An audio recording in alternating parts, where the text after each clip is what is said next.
He raised his pinky and carefully took the first bite of fried chicken in his life. Then he asked the white driver where he should throw the bones. Without a word, the driver calmly rolled down the window and said, "We do this. This is what we do." Seeing that, the black man couldn't help but laugh. He then copied the driver, tossing the bone out the window. There you go.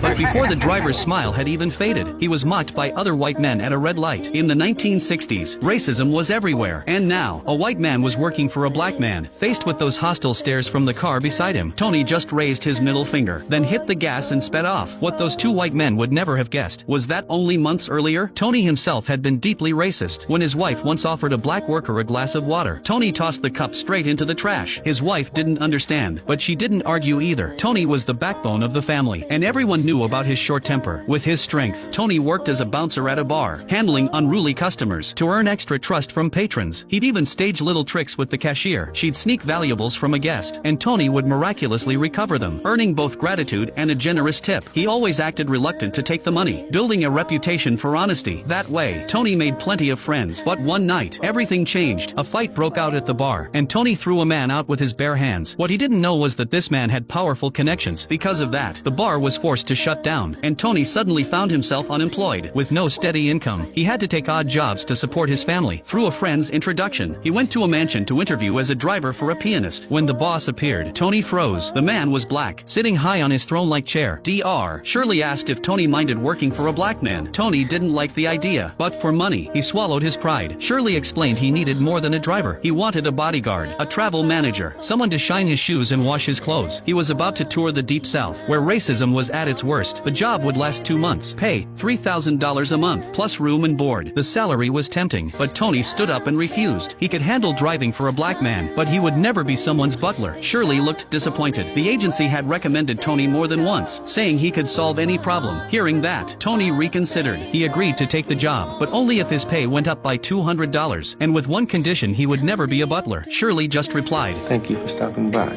So Tony missed the chance. He kept hustling for small change, even selling his beloved watch to pay the rent. But only a few days later, Shirley suddenly called. He agreed to all of Tony's terms. Soon, Tony and Shirley were ready to hit the road. Before leaving, Shirley's manager handed Tony a guidebook for black travelers. It was called the Green Book. Inside were hotels and motels in the South that would accept black guests. Then they set off in a luxury Cadillac. On the way, Shirley gave clear instructions. Every piano must be a Steinway. He couldn't play on any other brand. And every night, he needed a bottle of whiskey. Tony quickly wrote everything down, but Tony wasn't the most disciplined driver. He liked eating while driving, and he often turned to chat with Shirley instead of watching the road. That made Shirley nervous, and he told him to keep his eyes ahead. Tony didn't care. At one stop, he even came back just to grab his wallet, showing he still carried prejudice toward Shirley. Shirley frowned but said nothing. By nightfall, they reached the first stop. The white band members chatted downstairs, while Shirley sat alone on the balcony. Tony felt a twinge of sympathy, but when Shirley sat at the piano, his fingers danced across the keys, producing the most beautiful music Tony had ever heard. For the first time, Tony stopped underestimating him. He even admitted it sounded amazing. The first concert was a success. On the road to the next city, Tony played music from famous black singers, assuming Shirley would know them, but Shirley didn't. Later, Tony picked up a stone from a souvenir shop and tried to keep it without paying. Shirley saw it and called him a thief. Tony argued it was just lying there, but Shirley insisted, take it back and pay for it. Frustrated, Tony threw it away. In Hanover, Tony inspected the piano before the show. It wasn't a Steinway. It was old and dirty. Tony demanded a replacement. The white manager dismissed him, saying any piano would do, but Tony stood his ground. Eventually, a Steinway was brought in, and Shirley delivered another stunning performance. As they traveled deeper into the South, Tony started to see Shirley differently. He opened up about his family, a loving wife, children, and many friends. Shirley, by contrast, had only money and loneliness. His marriage had failed, and even his brother kept his distance. Hearing this, Tony felt compassion. During a roadside stop, Tony bought fried chicken and urged Shirley to try it. Shirley had never eaten fast food before. At first, he refused, but finally he picked up a drumstick, one bite, and he realized how delicious it was. That was the scene from the beginning. Soon, they entered the Deep South, where racism was worst. Most hotels wouldn't allow black guests. Shirley had to stay in shabby motels, while Tony stayed in luxury hotels nearby. At night, Shirley sat outside alone. Other black men invited him to play basketball, but when he declined, they mocked him. Just afraid of getting that butler uniform a little dusty.